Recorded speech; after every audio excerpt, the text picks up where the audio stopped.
ரீசெண்டாக நடந்த சிபிடி கூட்டத்தில், அதாவது சென்ட்ரல் போர்ட் ஆஃப் ட்ரஸ்டி கூட்டத்தில் இபிஎஃப்ஓ கிளைம் சம்மந்தமான ஒரு பெரிய முக்கிய அறிவிப்பை வெளியிட்டிருக்காங்க. இதை பற்றி பார்த்தீங்கன்னா 12 மாதத்தில் 75% பிஎஃப் பணத்தை எடுக்கலாம், 100% எடுக்கலான்னு எல்லா சோசியல் மீடியாவிலையும் செய்தி பார்த்தீங்கன்னா வைரலாக பரவிட்டு இருக்கு.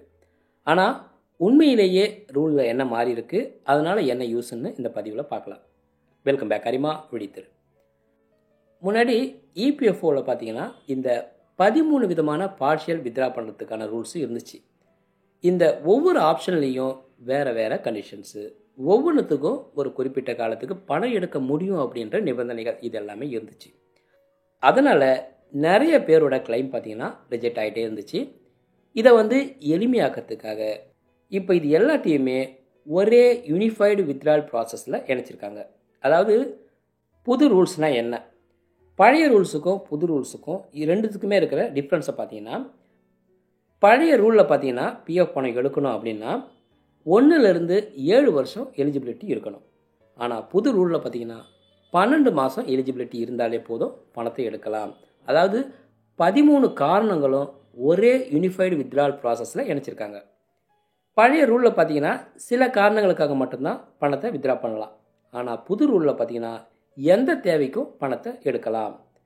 அதே மாதிரி பழைய ரூலில் பார்த்தீங்கன்னா காரணத்தை காட்டணும். ஆனால் புது ரூலில் விருப்பம் இருந்துச்சுன்னா காரணத்தை காட்டலாம். இதுவே பழைய ரூலில் பார்த்தீங்கன்னா எம்ப்ளாயர் ஷேர் பணத்தை எடுக்க முடியாது. ஆனால் புது ரூலில் பார்த்தீங்கன்னா employer share, employee share, interest இந்த 3த்தையுமே எடுக்கலாம் அப்படின்னு கொடுத்துருக்காங்க. அதாவது இப்போ நீங்கள் பிஎஃப்ல இருந்து மொத்தமாக 75% வரைக்கும் எடுக்கலாம். பேலன்ஸ் 25 பார்த்தீங்கன்னா ஃப்யூச்சர் சேஃப்டிக்காக வச்சுருக்கணும், இந்த அமௌண்ட்டை எடுக்க முடியாது அப்படின்னு கொடுத்துருக்காங்க. ஆனால் குறிப்பிட்ட சுச்சுவேஷனில் இந்த 25% அமௌண்ட்டையும் எடுக்கலாம் அப்படின்னு கொடுத்துருக்காங்க. அது எப்படின்னா, வேலை இல்லாமல் போயிடுச்சுன்னா நீங்கள் 75% பிஎஃப் பணத்தை முதல்ல எடுத்துக்கலாம். மிச்சம் இருக்கிற 25% வேலை இல்லாமல், அதாவது பிஎஃப் கான்ட்ரிபியூஷன் நிறுத்தப்பட்டு 1 வருஷம் கழித்து இந்த 25% எடுத்துக்கலாம் அப்படின்னு கொடுத்துருக்காங்க. ஆனால் இன்னும் நீங்கள் வேலையில் இருக்கிறவங்களா இருந்தீங்கன்னா இந்த 25% பிஎஃப் பணத்தை எடுக்க முடியாது.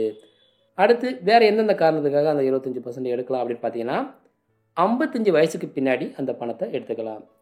இதுவே நிரந்தர உடல் ஊனமுற்ற நிலை ஏற்பட்டுச்சு அப்படின்னா அந்த பேலன்ஸ் 25% நம்ம எடுத்துக்கலாம்.